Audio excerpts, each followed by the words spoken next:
জানিয়ে দেব বাংলাদেশের রাজনৈতিক অঙ্গনের এইমাত্র হাতে পাওয়া সর্বশেষ গুরুত্বপূর্ণ সংবাদ। শুরুতেই শিরোনাম। নির্বাচনে ভারতের হস্তক্ষেপ, ওরা এখন মুখোমুখি, থাকছে বিস্তারিত প্রতিবেদনে। এরপর জানিয়ে দেব ভারত ও আমেরিকার নির্দেশে ডক্টর ইউনূস তত্ত্বাবধায়ক সরকারের প্রধান হতে যাচ্ছেন, থাকছে বিস্তারিত প্রতিবেদনে। সবশেষে জানিয়ে দেব মুক্ত গণমাধ্যম সূচকে নেপাল, মালদ্বীপ, শ্রীলঙ্কা ও পাকিস্তানের নিচে বাংলাদেশ, থাকছে বিস্তারিত প্রতিবেদনে।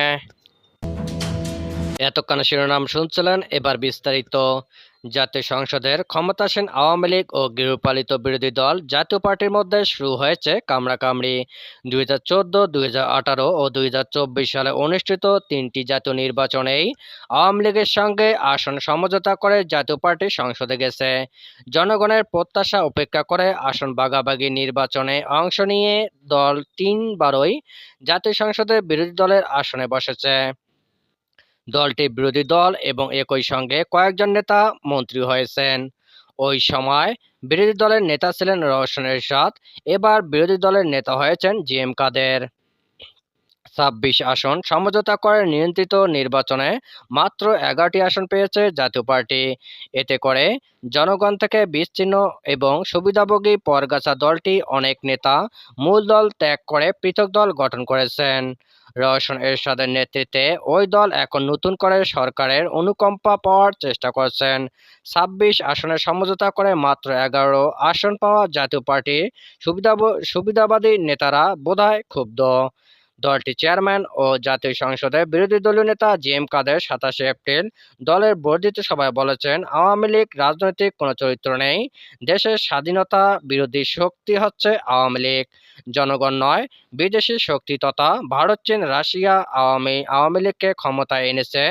জি.এম. কাদেরের এই বক্তব্যে ক্ষেপে গেছেন আওয়ামী লীগের সাধারণ সম্পাদক, সড়ক পরিবহন ও সেতুমন্ত্রী ওবায়দুল কাদের। তিনি গতকাল বলেছেন, 7 জানুয়ারি জাতীয় নির্বাচনে কোনো বিদেশি শক্তির প্রভাব ছিল না। জাতীয় পার্টি কোন চাপে নির্বাচনে এসেছে তা দলটি পরিষ্কার করতে হবে। দেশের সবচেয়ে জনপ্রিয় রাজনৈতিক দল বিএনপি বর্জনের মধ্যে জনগণকে বৃদ্ধাঙ্গুলি দেখিয়ে ভারতের সহায়তায় আসন ভাগাভাগি করে 7 জানুয়ারির নির্বাচনের পর দুই দলের নেতাদের মধ্যে ঝগড়া এখন open secret. JaPa chairman G M. Quader ও আওয়ামী লীগের সাধারণ সম্পাদক ওবায়দুল কাদেরের বক্তব্যে পরিষ্কার, তারা দুই কাদের একে অপরের মুখোমুখি অবস্থান করছেন। জনগণকে বোকা বানিয়ে নির্বাচনের নামে পাতানো আসন ভাগাভাগি করে জনপ্রতিনিধি হয়ে সংসদে গেলেও দুই দলের নেতারা একে অপরের উপর বিক্ষুব্ধ, তা দুই নেতার বক্তব্যে পরিষ্কার। গত শনিবার রাজধানী রমনায় ইঞ্জিনিয়ার্স ইনস্টিটিউটে জাপার কেন্দ্রীয় কার্যনির্বাহী কমিটির বর্ধিত সভায় দলের তৃণমূলের নেতাদের মতামত উপেক্ষা করে কেন জাতীয় নির্বাচনে অংশ নিয়েছিলেন কারণ জানিয়ে জি.এম. কাদের বলেন, আগেই বুঝেছিলাম 7 জানুয়ারি নির্বাচনের আগে বিদেশি বন্ধুদের সঙ্গে বৈঠক করে পরিষ্কার বুঝেছে তিনটি বিদেশি, ভারত, চীন, রাশিয়া বড় শক্তি আওয়ামী লীগকে ক্ষমতায় রাখতে এবং নির্বাচন সফল করতে কাজ করে যাচ্ছে। শুধু তারা নয়, আরও বেশ কয়েকটি বিদেশি শক্তি আওয়ামী লীগের হয়ে কাজ করতে প্রস্তুত ছিল। বিরোধী দলের নেতা 7 জানুয়ারি নির্বাচনের আগে আওয়ামী লীগের সঙ্গে দর কষাকষি উল্লেখ করে তিনি বলেন, আওয়ামী লীগের সঙ্গে সমঝোতা করে নির্বাচনে অংশগ্রহণ করা হয়নি। 26টি আসন আমাদের ছাড় দেওয়ার কথা ছিল, কিন্তু আওয়ামী লীগ ওই 26টি আসনে তাদের প্রার্থী দিয়েছে। নির্বাচনে আমি কোনো মনোনয়ন বাণিজ্য করিনি। নির্বাচনে অংশগ্রহণ করে সরকারি দল থেকে টাকা নিয়েছি, তাও অসত্য। 7 জানুয়ারি নির্বাচন অবাধ ও নিরপেক্ষ হয়নি, সবার কাছে গ্রহণযোগ্য হয়নি। নির্বাচনে অংশগ্রহণ নিয়ে জাতীয় পার্টির বিরুদ্ধে যে অপপ্রচার চলছে তা অসত্য ও বিব্রতকর। আমার নেতৃত্বে জাতীয় পার্টি নির্বাচনে অংশগ্রহণ না করলেও নির্বাচন হতো, অন্যজনের জাতীয় পার্টি অংশগ্রহণ করত, সেক্ষেত্র প্রস্তুত করে রাখা হয়েছিল। এর আগে ডয়েচে ভেলেকে দেওয়া এক সাক্ষাৎকারে জি.এম. কাদের বলেন, ভারতের সঙ্গে রাজনৈতিক সম্পর্ক রেখে এরশাদ রাজনীতি করেছেন, তার ওই ধারাবাহিকতায় আমরা ভারতের সঙ্গে সুসম্পর্ক রেখে তাদের পরামর্শ নিয়ে রাজনীতি করেছি। 7 জানুয়ারি নির্বাচন নিয়ে জি.এম. কাদেরের হাতে হাড়ি ভেঙে দেওয়া আওয়ামী লীগ ভালোভাবে নেয়নি। গতকাল বঙ্গবন্ধু শেখ মুজিবুর রহমানের দ্বিতীয় পুত্র শেখ জামালের ৭১তম জন্মবার্ষিকী বনানী কবরস্থানে তার প্রতি শ্রদ্ধা জানানোর পর ওবায়দুল কাদের দ্বাদশ জাতীয় নির্বাচনে কোনো বিদেশি শক্তির প্রভাব ছিল না, জাতীয় পার্টি কোন চাপে নির্বাচনে এসেছে তা দলটিকে পরিষ্কার করতে হবে। তিনি আরও বলেন, কে কাকে হুমকি দিয়েছে তাদের, অর্থাৎ জাতীয় পার্টির জন্মত বন্দুকের নলে, তারা গণতন্ত্রের মধ্য দিয়ে আসেনি। ৭ই জানুয়ারি নির্বাচনে বাংলাদেশে ৪২% মানুষ ভোট দিয়েছে। ভোটের দিন কোনো খুন-খারাপি হয়নি। এখানে আমরা কোনো চাপ অনুভব করিনি। তিনি জি.এম. কাদের কোন কারণ, কোন চাপে নির্বাচনে এসেছে সেটা তাকেই, অর্থাৎ জি.এম. কাদেরকে পরিষ্কার করতে হবে।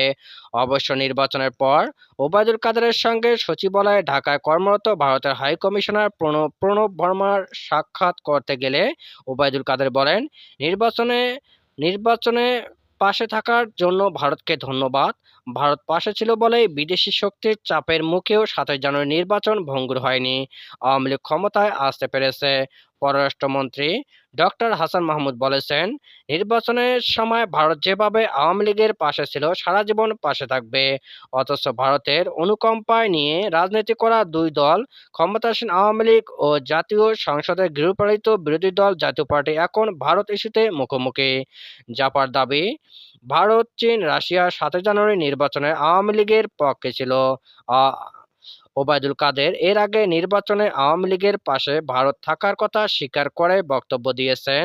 এখন তিনি তা অস্বীকার করে জাপার চেয়ারম্যানকে বলছেন, কারা চাপ দিয়ে জাপাকে নির্বাচনে এনেছে বলতে হবে। খেলা বেশ জমে গেছে।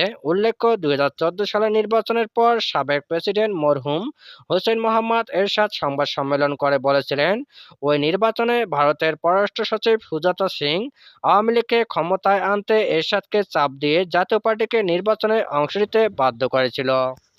বিশ্বমুক্ত গণমাধ্যম সূচকে ২০২৪ সংস্করণ প্রকাশ করেছে রিপোর্টার্স উইদাউট বর্ডার্স। এই সূচকে গত বছরের তুলনায় আরও ২ ধাপ পিছিয়েছে বাংলাদেশ। মোট ১৮০টি দেশের মধ্যে বাংলাদেশের অবস্থান ১৬৫তম। দক্ষিণ এশিয়ার দেশগুলোর মধ্যে শুধু আফগানিস্তানের চেয়ে এগিয়ে বাংলাদেশ। ভারত, পাকিস্তান, শ্রীলঙ্কা, মালদ্বীপ, নেপাল ও ভুটানের পেছনে স্থান পেয়েছে বাংলাদেশ। গণমাধ্যম সূচকে মোট ১০০ পয়েন্টের মধ্যে বাংলাদেশ পেয়েছে ২৭.৬৪। গত বছর তা ছিল ৩৫.৩১। সেবার অবস্থান ছিল ১৬৩তম। ২০২২ সালে ৩৬.৬৩ পয়েন্ট নিয়ে ৬২তম অবস্থানে এবং ২০২১ সালে ৫০.২৯ পয়েন্ট নিয়ে ১৫২ অবস্থানে ছিল বাংলাদেশ। দক্ষিণ এশিয়ার গণমাধ্যমের স্বাধীনতার দিক দিয়ে এবার শীর্ষস্থান দখল করেছে নেপাল। ৬০.৫২ পয়েন্ট নিয়ে দেশটির অবস্থান ৭৪তম অবস্থান দখল করেছে। এরপরের অবস্থানে আছে মালদ্বীপ, ৫২.৩৬ পয়েন্ট নিয়ে দেশটির অবস্থান ১০৬তম অবস্থানে।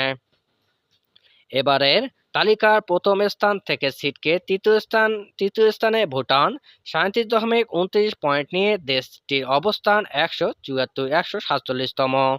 দক্ষিণ এশিয়ার চতুর্থ, পঞ্চম ও ষষ্ঠ অবস্থানে রয়েছে যথাক্রমে শ্রীলঙ্কা, পাকিস্তান ও ভারত। এই তিন দেশের বৈশ্বিক অবস্থান যথাক্রমে ১৫০, ১৫২, ১৫৯। গত বছরে ১৬১ থেকে ২ ধাপ পিছিয়ে এবার ২ ধাপ এগিয়ে এবার ১৫৯তম অবস্থান পেয়েছে ভারত। আফগানিস্তান দক্ষিণ এশিয়ার দেশগুলোর মধ্যে সর্বশেষ স্থান পেয়েছে। ২৬ ধাপ পিছিয়ে দেশটির বৈশ্বিক অবস্থান ১৭৮তম।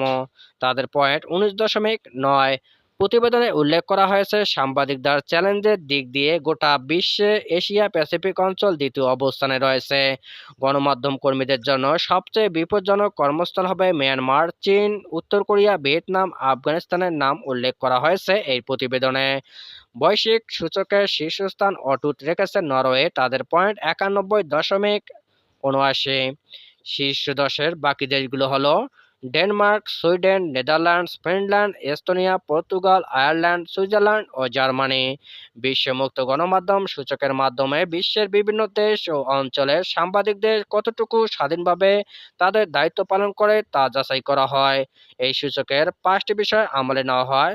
সেগুলো হলো রাজনৈতিক প্রেক্ষাপট, আইনি অবকাঠামো, অর্থনৈতিক প্রেক্ষাপট, আর্থসামাজিক অবস্থান ও নিরাপত্তা। প্রতিবেদনে আরো বলা হয়, সারা বিশ্বে মুক্ত মুক্ত গণমাধ্যম রাজনৈতিক কর্তৃপক্ষের কাছ থেকে হুমকির মুখোমুখি হচ্ছে, যাতে রাজনৈতিক সূচকে উল্লেখযোগ্য হ্রাস থেকে নিশ্চিত হয়েছে।